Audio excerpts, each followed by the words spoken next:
Do you like conversation on a variety of topics? Feel like no one wants to talk about the things that interest you? Tired of only hearing the same political, sports, or catastrophe talk? Yeah, we feel that way too. Join two high-functioning geeks as they discuss just about anything under the sun. We can't tell you what we'll be talking about each week because we don't know where our brains will take us. It will be an interesting conversation though, so hang on and join us. Here comes the Relentless Geekery. Brought to you by Mind Architecture. Building worlds for your mind. Morning, Alan. Good morning. I think I might have the same backdrop as last week. Sorry, but I'm grasping for the last wonderful bits of fall here. Yeah, I know. It gets really time consuming to repaint the background every week. Brush it. Yeah, it's just. It's funny. I go out looking for like Zoom backdrops occasionally and find a whole bunch of stuff, and then Zoom doesn't update. And it's one of the few apps that isn't great about making sure that they retain data, your data between sessions. And so they have a whole bunch of stuff that they offer to be installed, but many's the time that my folder got overwritten. So I need to is there a way to do a separate folder that I'll have to figure it out, because after things get canceled a couple of times, you just stop doing it. Whereas I really want to have, I don't know, all the holiday stuff, all the geek stuff, all the things particular to me, and then they don't last. So what I don't know, maybe this is different. I have a folder in my Google Drive called Zoom that I put all my backgrounds, and then within the settings, I add a new one. So I'm sure it adds it. I don't know if it reads it from that or puts it in its own new folder, but I've never had anything. I'll have to play with it a little bit, because I can't believe that they do that. I can't believe companies would say, hey, we once again, we lost the proper office background. We're not going to do this. So there's got to be a way to do it that it hasn't just come from loading it into the Zoom backgrounds folder within the Zoom app itself. And sometimes it's just, okay, I got some other things I want to do, should do. Is this worth it? Exactly. So, it's funny. I love coding, and there's any number of times that I've done like a quick macro in Excel, and then you find out, I just had a discussion with this. I did a whole bunch of stuff where, because I was LOCSEC for our local group, I handled like the birthdays and the anniversaries and that kind of stuff. And the data that I was getting from National, or the hassle of continually having to do little tweaks, it got to where I'm just going to do this manually. I don't want to keep establishing a code base and then having to tweak the code base just to produce this.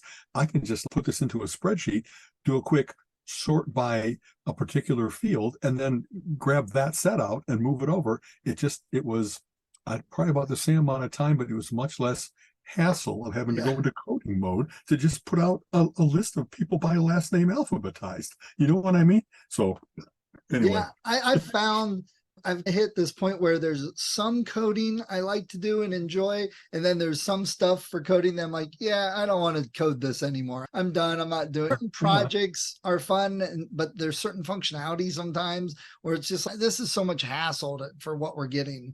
That's right. What used to be an interesting challenge to, I don't know, I write good input cleanser. People have to put things in. You have to make sure that before it gets into the database, it's all okay. And I used to love doing that, like thinking of all the corner cases and stuff. But then after you've done that like 100 times, there's no thrill the 101st.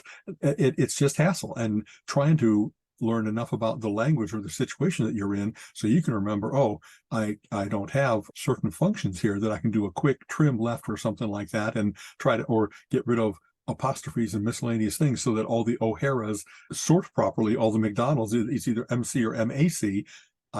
After learning all those tricks, I get tired of having to apply those tricks for the 100th time. And so I kind of don't anymore. Yeah.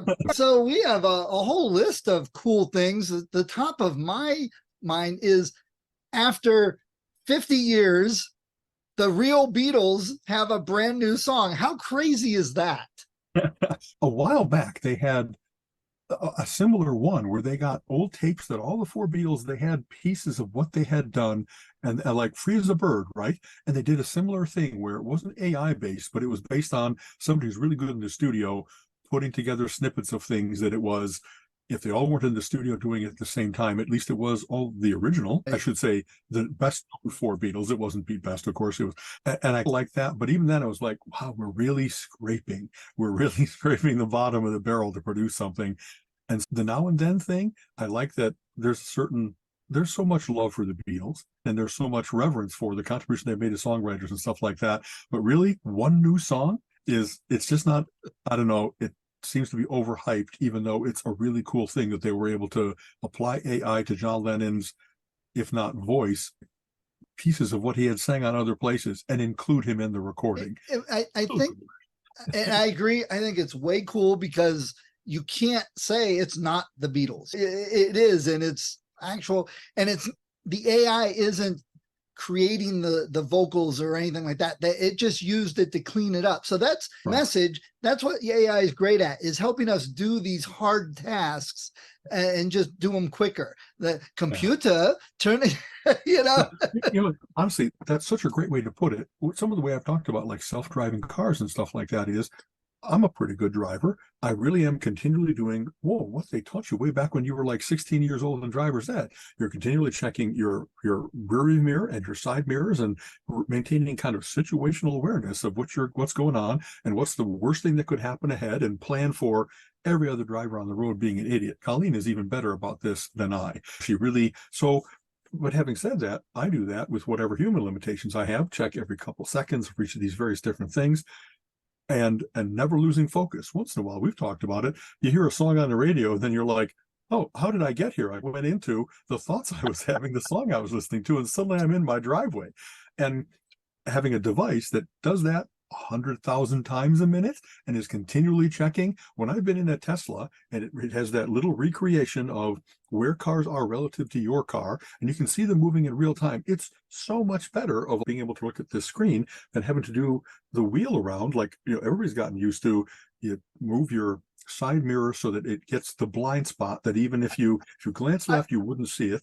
I would argue saying everybody, but I know what you're saying. The fact that I like not having to do it myself. I like all the safety features that will slow my car down automatically if I really am approaching something too quickly, or it'll throw a message up on the screen saying, brake, stop. I like that someone is always watching, even with my inherent distractibility. And not to be weird, I'm pretty much trying to pay attention. How many times do you see people that obviously aren't? They're checking their phone, they're putting on their makeup, they're eating their lunch. They're paying attention to their kids. There's a distraction, kids screaming in the car. So the fact that you can offload some of that, a little bit we talked about with coding things, I'm so happy to have an engine that's like learning my taste and then can make recommendations to me. That's one of the things that I talked about at my talk at Halloween 2 weekends ago now. Like, it isn't only that I've learned where to find the top 10, top 100 lists of various different things. There's recommendation engines out there within Netflix, within Amazon, that are continually saying, based on what you've already watched, you might also like this. And I'd say they're right 80% of the time. Yeah. They sure include me in on all kinds of cool stuff. And part of that,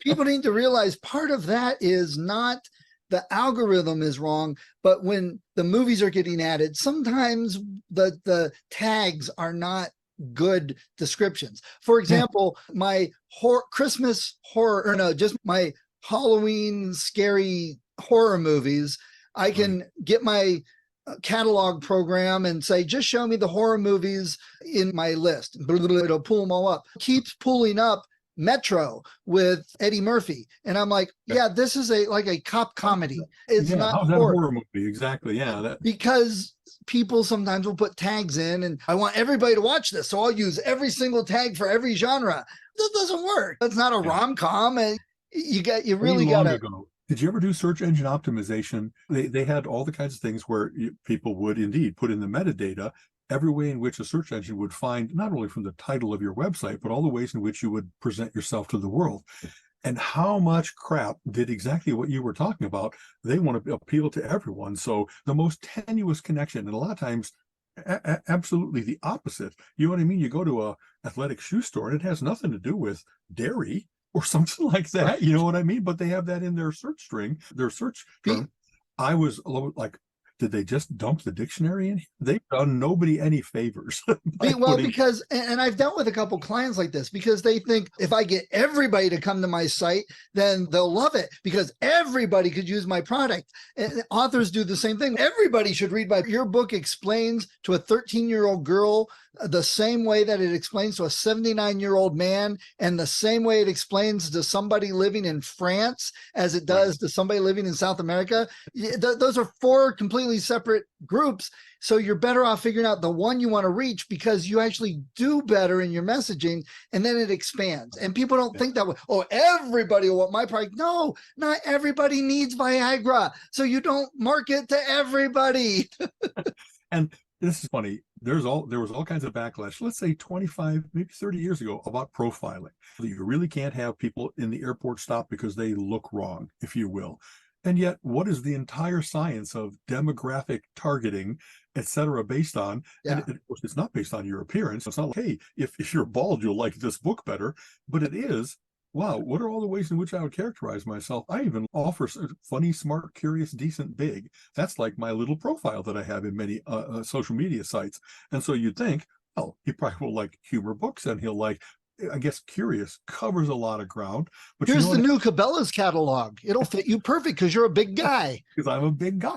See, exactly. So I think that there's something to be said for how to do that. You don't want to have somebody get offended because, I don't know, because I'm Jewish. Do you think that I like everything Jewish, or everything even tenuously Jewish, or you name the ethnic group or demographic group? Not all rich people like the same things, nor poor people, nor Lithuanians, nor we could start naming the groups that I might consider myself part of, but I don't live a Lithuanian life. I'm not looking for straw ornaments except as a curiosity around Christmas. You know what I mean? And people will say things like, that's my job. It doesn't identify me. It's not my identity. And that's a great way of thinking about it. Yeah. So I know we bring far afield, but that kind of thing of, what I offer myself when I put certain key terms out there, when we've all taken the personality test where how do you define yourself?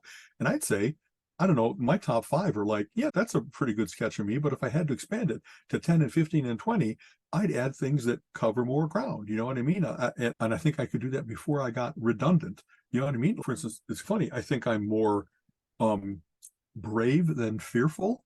You know what I mean? But would I call myself like a heroic, brave guy? I'm not always the first guy to jump into danger. And yet, brave isn't only that. It's whatever it is that says I've got some self-confidence. I'm willing to be involved in a tough situation and know that I'll keep my head.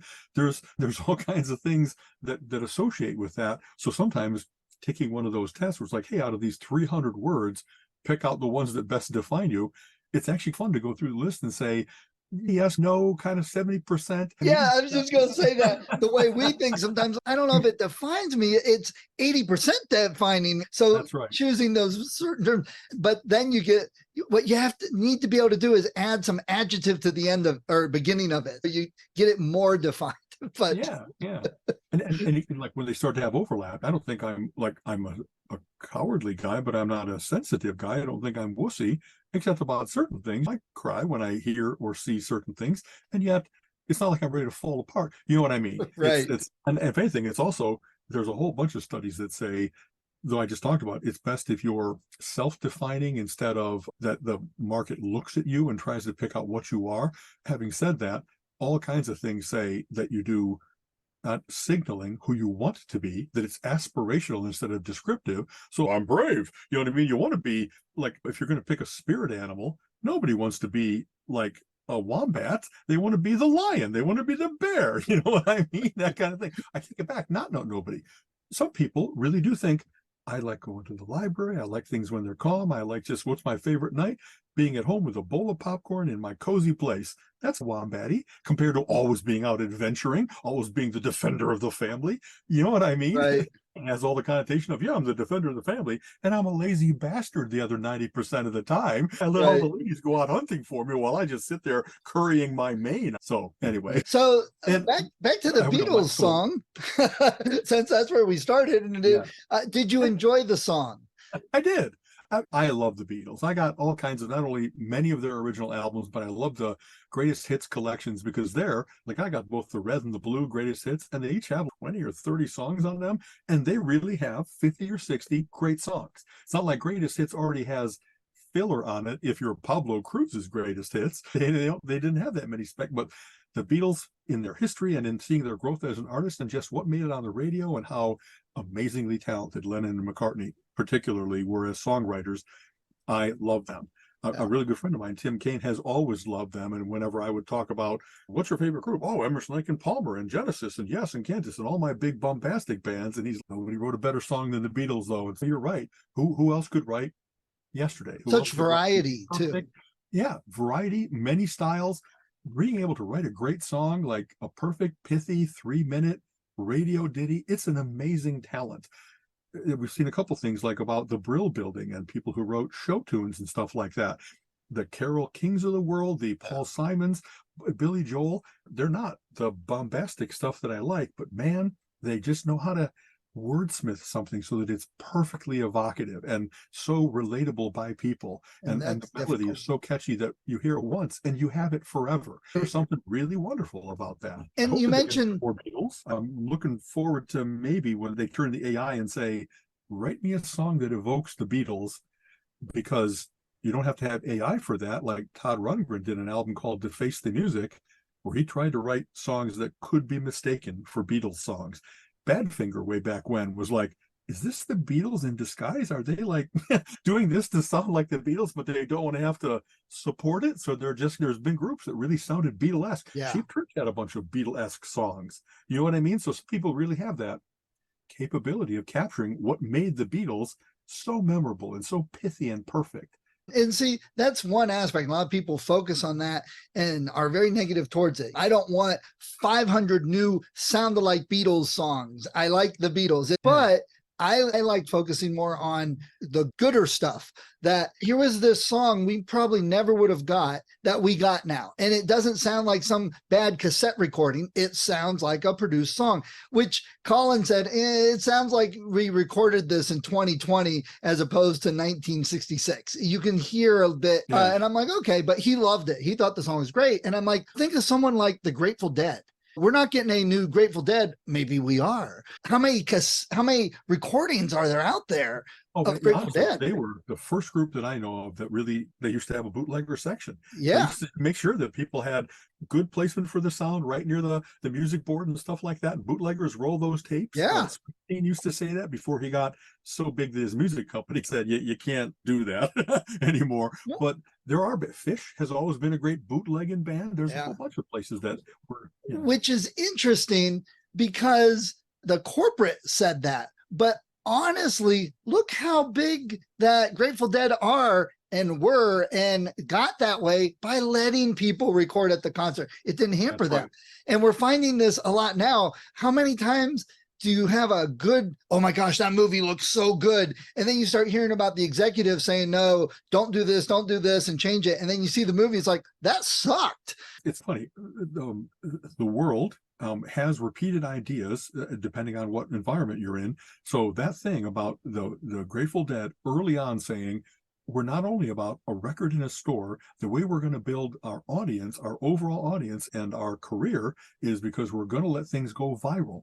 And long before that term was used about online memes and stuff like that, they knew about the network effect. They knew about that it isn't only scarcity of music that drives the price up, it's the ubiquity of it, that it's everywhere in the environment, if you will, and that people, they don't get a bootleg thing and then don't buy the album. They love the group and they'll buy every album in addition to whatever they captured on tape, because they want the group to make money, continue to make music, and be around forever. Really, the Grateful Dead only had deaths affected as compared to they fell out of favor. You know what I mean?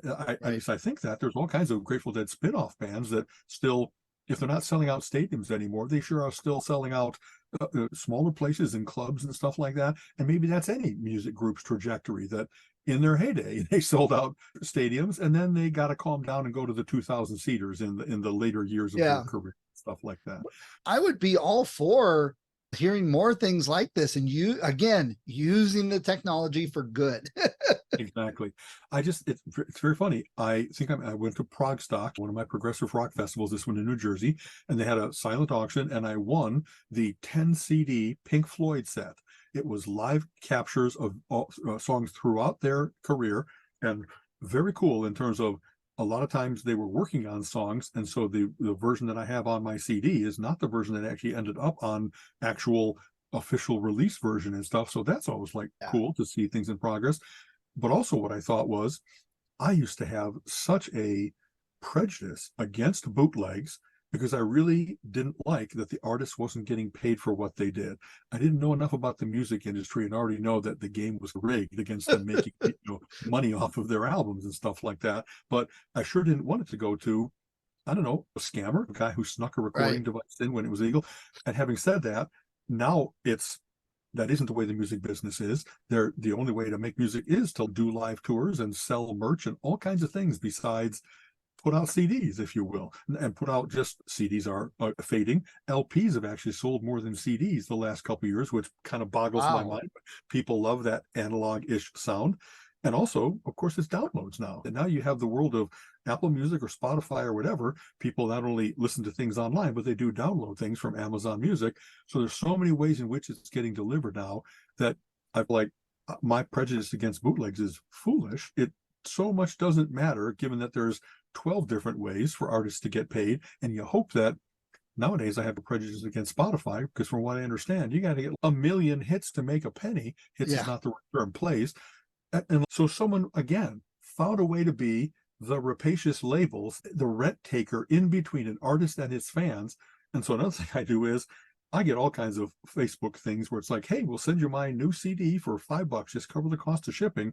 And I have supported probably a dozen different artists now, and not only in my favorite kinds of music, if you will, but I'd like to hear some bluegrass. I'd like to hear a nice little singer-songwriter. And I just want to support. I did a whole bunch of stuff for a long time with King Crimson, Marillion, various different bands that said we will not work within the studio system. We're just not fucking giving them our masters. Steve Vai was like that. There's people that are famous for having, no matter what, Tom Petty was not going to give away his music. He was going to retain. And so I support those people because I hate to say the underdog, but because so many people give in, there's all kinds of people just in order to get any kind of recognition, they had to not sell out, not make different music. But John Fogerty didn't have rights to his own songs for decades because Saul Zaentz was such a crafty, and when I say crafty, a terribly evil businessman. You know what I mean? Bill talks about that with the books, how he had the one series, The Star Carrier, and he looked at it as a trilogy and wrote the first book expecting 2 more. And it went out while he was working and almost done with book 2. And the company said, hey, book 1 did not sell well, so we're going to stop at book 2. We're not going to do a book 3. And he's not. So halfway through book 2, he had to combine book 2 and 3 for the last half, and he didn't like it. Wasn't as good, but he was not in control of his book or the series or anything. So book 2 went out, and suddenly they shot off and did really well. And the company said, all right, go ahead, do book 3. And now he did 9 books in the series. So it is that, who honestly, sometimes statistics really matter. You have to make some business decisions. And yet, if we made a deal that we're going to do a 3-book series and then they change the deal, it always is seemingly at the expense of the artist. Wow. How many Harlan Ellison, there's people that have talked all their careers about how they didn't want to be in the business. They wanted to be a writer. And yet they had to learn how to do certain things in self-defense because of how ready various different publishers and editors and whatever else were willing to not only work with them, but abuse them in order to get books out and stuff like that. So I've never, I don't know, now that Amazon has self-publishing and various other places do, I hope the divvy is better. It used to be, I don't know, 90-10 or something terrible, hoping it's at least 50-50. But the fact that it's 90-10 towards the artist is still a galling thing in this world of, so I've read a couple articles in Wired, maybe you've read similar things, where niche stuff really can sell well and people make good living, 6-figure, like where they do things. I'm going to write like medieval settings where they happen to also have some injection of science from the future, whether like maybe the Highlander books or something like that. And boy, the world of naughty books apparently is very clear with, I'm going to write dinosaur porn. Wait, what? But apparently there are some people that would buy it, that you can put out a book, sell 10,000 copies, but get the most of the money, not 10%, Right. but 90%, and repeat. And there's people that have found niches in all kinds of very specific, this is going to be the continuing adventures of Scooby-Doo, but I had to change all the names because I didn't want to get sued. But it's just like that. There are certain genres that you can find a following of 10,000 people, 100,000 people, and that's enough to have a career. Instead of having to go through all the, like you were saying, don't write something for everyone. In this case, it's pretty micro-targeted, but in a country of 350 million people, in a world of 8 billion people, it's amazing. Oh, You yeah. can write something that Well, I don't know anything about Australia, but I like reading books written in Australia because they get sometimes such a great sense of place. You know what I mean? I have an Australian sci-fi collection. There you go. See, So speaking of the AI thing and the self-publishing thing, Google Play, I've got my books up there. Many people do, but they also allow you to do AI audiobooks. So I just put my book up there and the AI read it and created the audio. And listening to it, to hire a human reader. They really exactly. And the voice simulation is reasonable to you. It actually does like the inflection and the. There's a lot of discussion on that. A lot of people say, you know what, it's really okay for nonfiction, but with fiction, you miss that inflection, you miss the pronunciations sometimes. Now you can go in and fix things and do your phonemes to get it to sound right and all that, which is great. So I did it as an experiment with my book to see, and a bunch of other authors were like, oh, I wouldn't do that, blah, blah, blah. And I'm like, hold on, I write middle grade. So these kids have had a tablet in their hand since day one, and they talk to Alexa and Siri since they were 3. So to it's them, second nature to have that voice things back and forth is not a big change. It's exactly. And so maybe it's perfect for them, but they're also saying maybe you want Samuel Jackson to read your book and he licenses his voice and they just apply it because it's AI generated, so it sounds like Samuel Jackson. Spooked by that. Like I want, if I'm going to have John Cleese, Samuel Jackson, people with very recognizable voices read the book, I want the real McCoy, and I want them to get just like real compensation for the fact that they have established the James Earl Jones voice and that they should get the benefit of that. So but it's the same as the bootleg thing. Samuel Jackson can never read 1,000 books for audio in the next 10 years. He just can't. But if he licenses voice, I'd never be able to afford to pay Samuel Jackson because it's 4 hours of work for every hour of reading. So it'd be way out. But if I could get his voice and just pay X amount, he gets some of that. Now there's, instead of 5 books he gets to do in the next 10 years, now he's done 3,000 books and he gets, so there's that. And that's the key, is that if he licensed it to a certain AI-based company and that it really is with his approval, as opposed to, hey, like James Earl Jones did it for Darth Vader. Okay, see, I didn't know that. All right. He said he's retiring and he licensed back to Lucasfilm, Disney, whatever, that you can continue to use my voice. Everything you've already got recorded, use it for AI, make more Darth Vader using my voice, go for it. And he's getting older. He doesn't want to keep reading it, but people want his voice. So now you've got that. Right.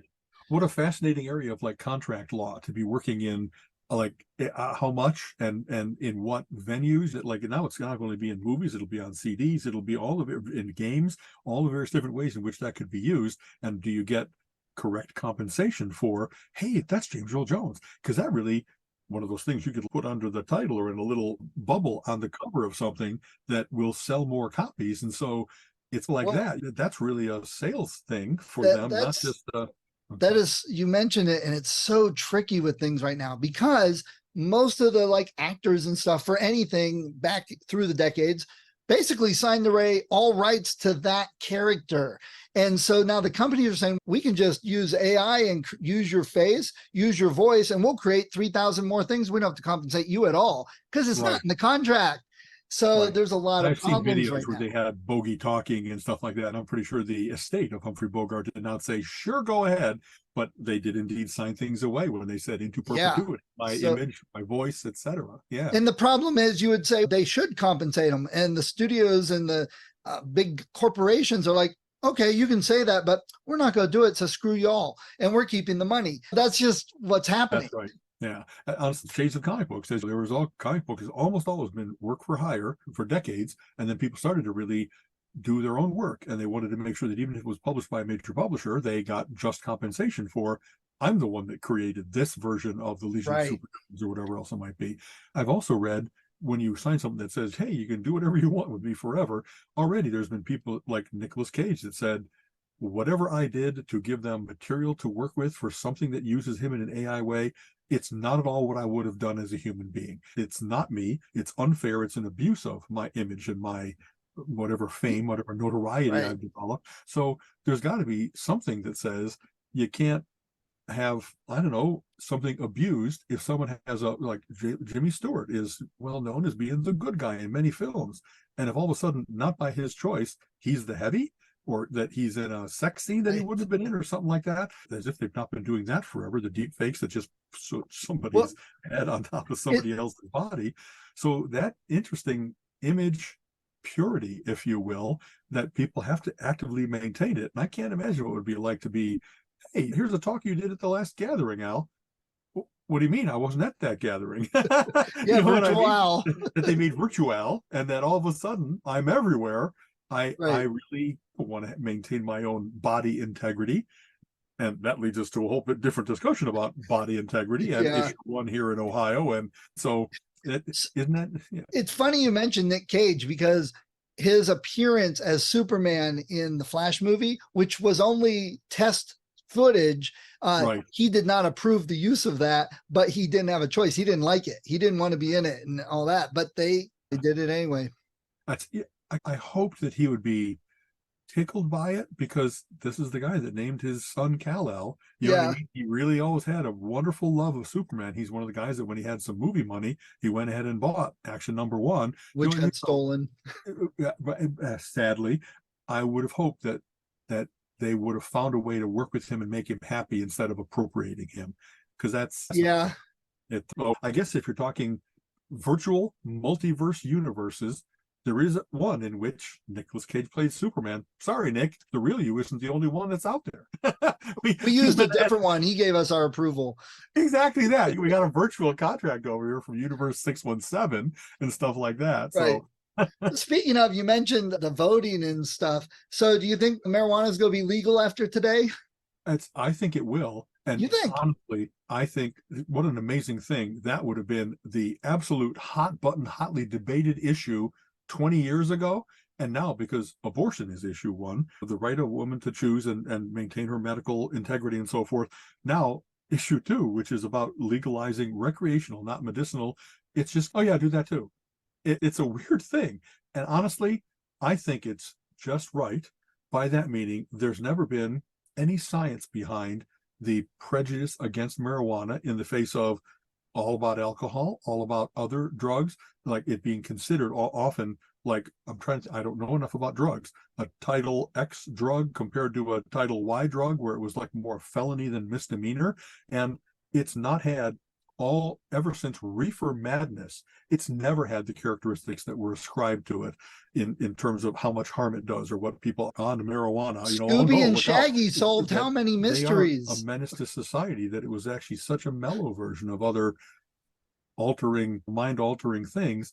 And it just has been the alcohol lobby. It's been the virtue crusaders that had a convenient lightning bolt to continually point at, and we just don't like hippies. We just don't like them. And so whatever's associated with hippies, and this is a sad thing, I'm pretty sure is true, it became so much a way of flooding the jails with victimless crimes. But take all those people that we don't like in society. Oh no, the hippies. Oh no, the young urban blacks, whatever else it might be. There's all kinds of books with all kinds of proof that say so much of the war on drugs was a war on the minorities that we don't like, we being Nixon and other crazies in the Justice Department and State Department.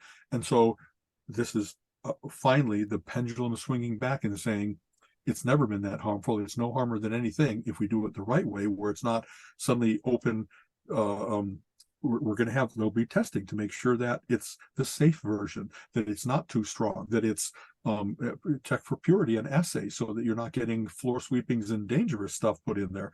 And there'll be some taxation of it so that we'll have Right. another income source. One of the things the government is happy to do is we'll have just a little bit of vice and make sure that we tax the bejesus out of it. So if you're going to have your alcohol and your gambling and your marijuana, don't worry, that'll supply money for schools, money for roads, whatever Right. we then divert it Right. to. Like you mentioned the alcohol, and I've said this several times. I personally am not that interested. I don't care. But from my viewpoint, what I see is at one point, alcohol was prohibited and viewed just as poorly as marijuana is right now. That, oh my God, why would, but we legalized it and now everyone's pretty okay with it.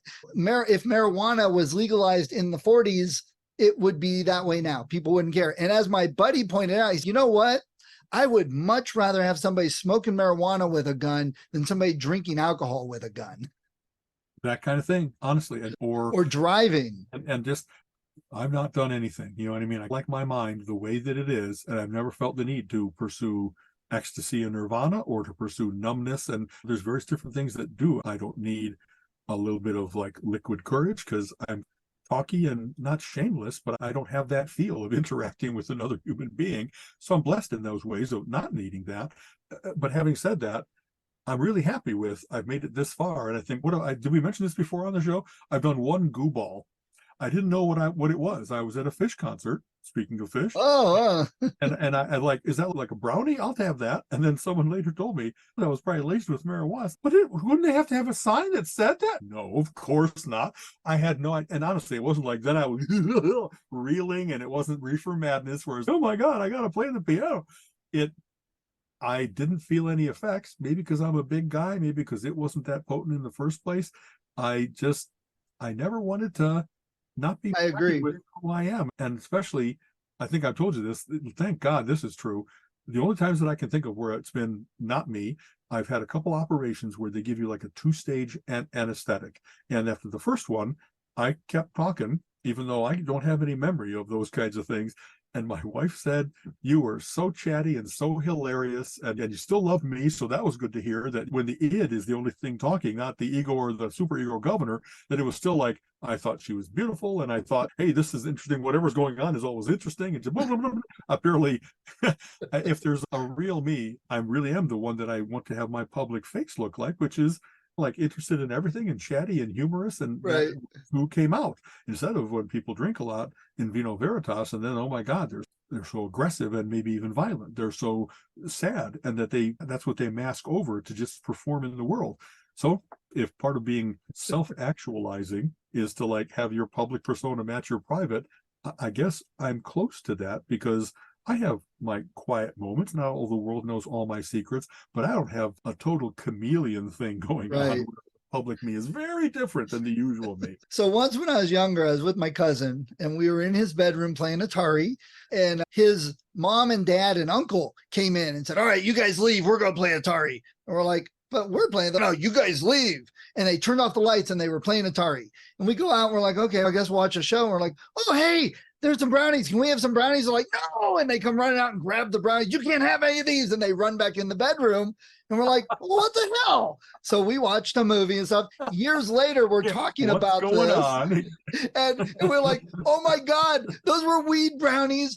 And they wanted to play the Atari because on the old CRTs, it would leave streaks of light. So they were just moving things around to watch the streaks of light while they were high. And it was so funny because we were like in our 30s or something when we were just talking. We're like, and you could see it click in both our heads. Oh my God. It was just. It's funny. Things are flowing one to the other. Hope you don't mind. I just recently posted because I had this happen. So I've been visiting with my mom. I'm not her primary caregiver. That really is the place that we have her in. But I visit her 3 times a week and I always spend an hour and we talk and I show her pictures and here's what's going on in the family and all that kind of stuff. And just the other day, multiple times now, I've had a conversation with her that was like as if she's my counselor.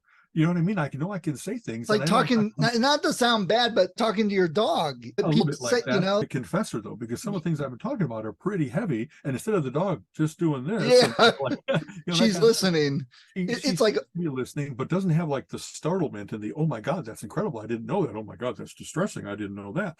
And so what an interesting thing to be like, I guess you need that. Only one other time in my life have I gone to a counselor. After my marriage ended, I really didn't want to have another failure. I wanted to like work on me, find out what's working and not working in me, find out what that relationship was about. And it was just healthy to have someone to talk to, listen to you, to ask questions of you that don't have immediate judgment and either advice or condemnation. They just were trying to help you understand right. what works in you. You know what I mean? And so I'm not getting the feedback part of it, but I walk out of there feeling pretty good that I'm like a little bit cleansed from having said things out loud that I don't usually say.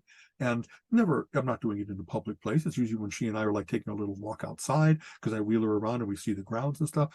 But it's just, I think that she likes the sound of my voice, likes that we're having an interaction, that I'm paying attention to her, and that while I'm saying these things, I'm not all morose. I'm actually laughing about who knows why I do that kind of thing. And I think that it's giving both of us something good, that she knows she's being loved and paid attention to. And I'm having this little, wow, I really have someone that won't, I don't know. And it's funny, to be clear, none of this is stuff that like I hide from Colleen. She and I talk about virtually everything. And when I said, oh, I have secrets before, I really don't. I really try to not have.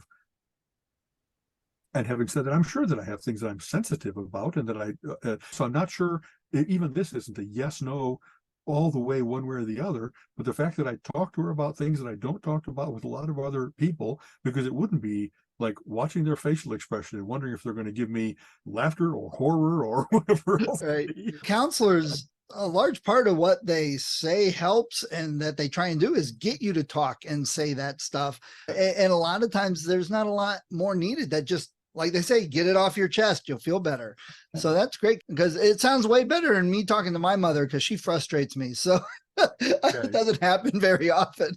Often we used to have a thing called Penny University where we had our discussion group, and I would often try to differentiate between, so what do you think about that and how do you feel about that, because they can be very different in various different people. We've maybe a little bit of the Myers-Briggs things are, what part of you is the sensitive versus, are you a thinker or a judger? How do you handle the world? And I think that I am more empathic, more emotional as I've gotten older. I cry more easily, like embarrassingly so sometimes, but that I'm pretty sure that I'm not like a sociopath, because I really do feel and about people, about animals, about music, about whatever else it might be. But I also know that I'm not just a feeling thing where I have knee-jerk reactions to things, that I have that my pretty good intellect to be able to summon and apply to.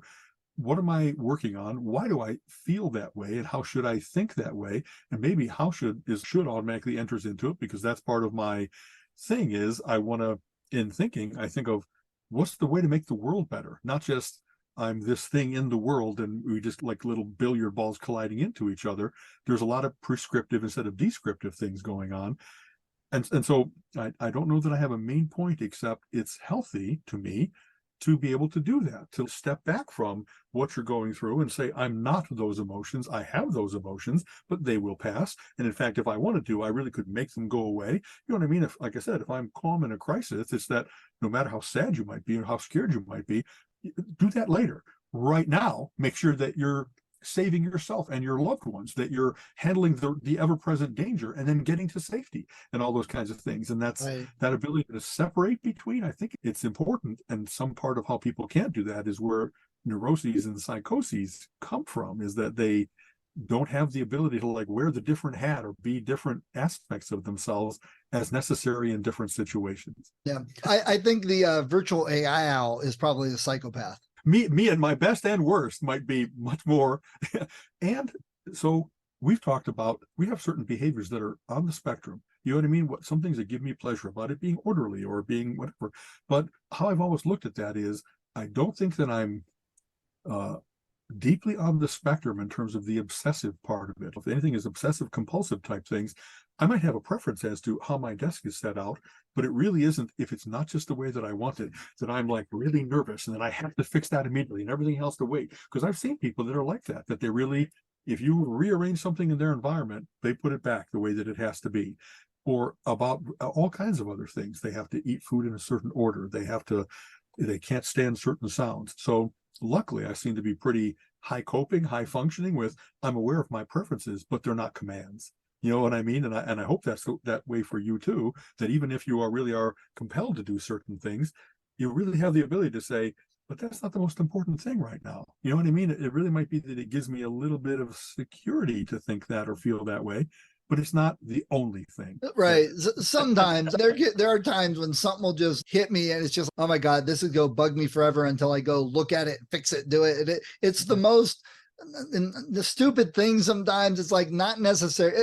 Looking things up a lot is where it gets me. It's, oh, that would be a great idea to do for the programming or the book, or just, oh, I want to look at this up because I don't want to forget it. And then I'll spend an hour looking it up. And what I've discovered a lot of times that helps me, sometimes it's not even relevant and necessary. I will never even use the information. So I found that if I have my Todoist and put it on my to-do list with no date, I'm like, okay, it's there for when I need it or want it, and done. That is usually enough of a balm for me too, that I get a thing of, I really want this to be, I want it to work on it, I want to have it, whatever, but I don't have to immediately go to the store and get it. I put it on my list, and then I try to, the other executive function part of me says, take care of those 4 things next time that you're out running errands. And so you don't have to do it right now, but you've put it into the position of you won't forget about it and you won't feel uneasy because you didn't handle it in any way. So maybe list making is one of those good coping behaviors. Yeah, you know what I mean? I've discovered that. List making and prioritization, then it's like, when I look at what I really have to get done, just out of having read so many Covey and other books, is put the big rocks in first, eat the frog first. Don't keep taking only the little things, the low-hanging fruit. Once in a while, it's so important to just do the hard thing, and then everything else falls into place. Colleen and I laugh about this all the time. We have all kinds of, that'll do for now, and then now turns into like months. And how did I not the next day just go and say, okay, go move that over and put it in the right, and do, you know, like once in a while we let a temporary solution become a near permanent thing, because we do move on from what we needed to solve to make it so it wasn't really bothering us. But the ideal is sometimes not pursued because now we've moved on to something else. We're human. I think everybody has those things, right? That the way that you, I don't know, bookshelves don't have to be A to Z all the time. It's okay to let a little stack of current reading go up, and then when it gets the right height, that it's like, I don't like that, then you go and put A with A and B with B, and you do the thing. You know what I mean? You sort it out. My ex-wife, and this probably can explain why she might be my ex, is our bookshelves with fiction books.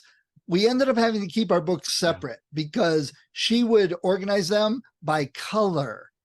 And I'm like, how the hell am I ever supposed to? But worse yet, she came into my office with all my coding and programming books and organized them by color and height. And I was like, wow, stop, go away. Don't touch it. I thought that was a joke that people did that. No, people really do, because it's about the aesthetic. It's about the walking in and seeing my bookshelves are pretty, instead of I reference that. I need to go right to it when I need to do it.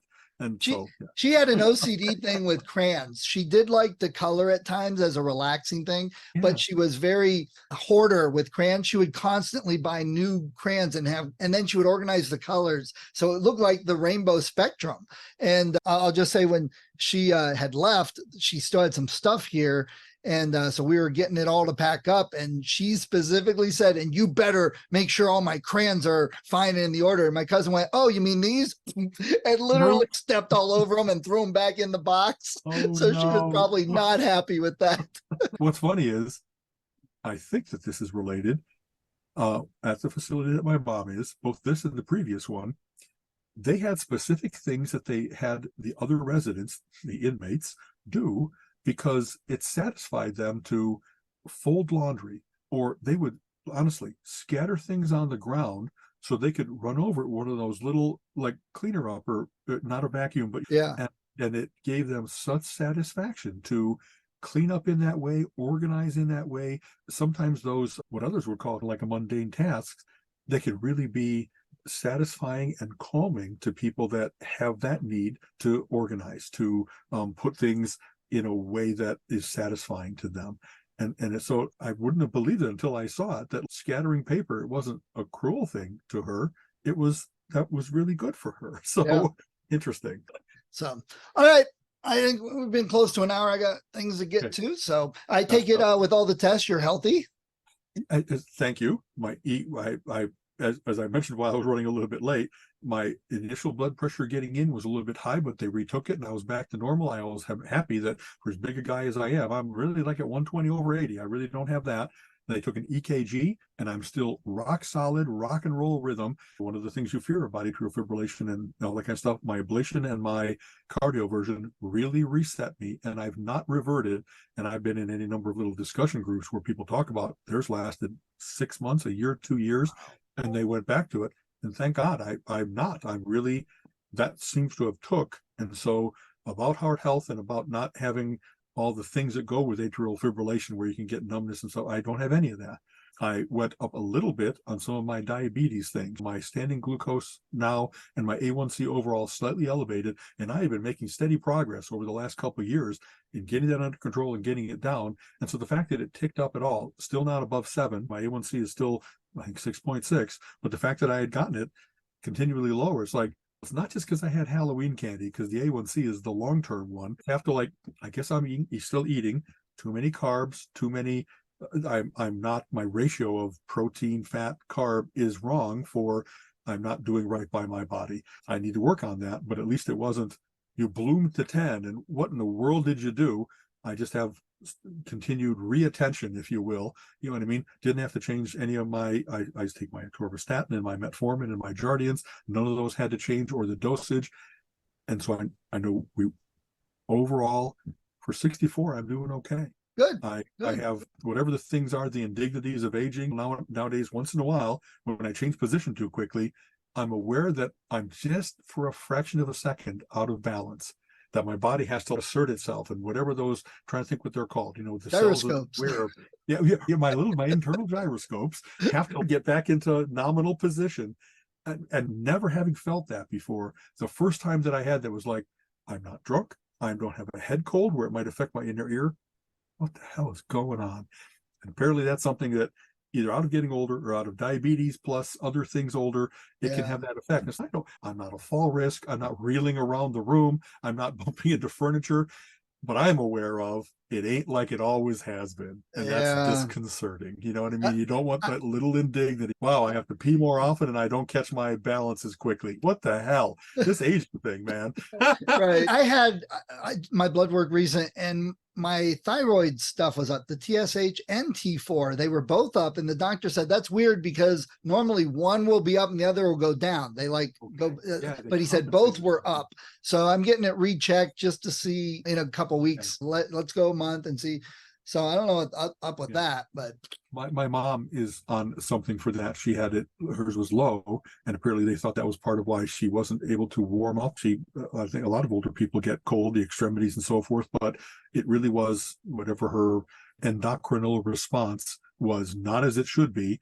And so they gave her something that is simulated that, either pituitary or thyroid, almost certainly it's thyroid. And that seems to have evened her out. You know what I mean? And it's funny, everything about my mom is now like a little indicator of, I'm her son. Am I going to have that when I'm 90? I got to keep track of all these things. So I'm ready to go, how about that TSH? Can we do something about it? My mother in her 30s, when I played Little League, she was a scorekeeper. We have pictures of her in July sitting there doing scorekeeping with a jacket and a blanket on.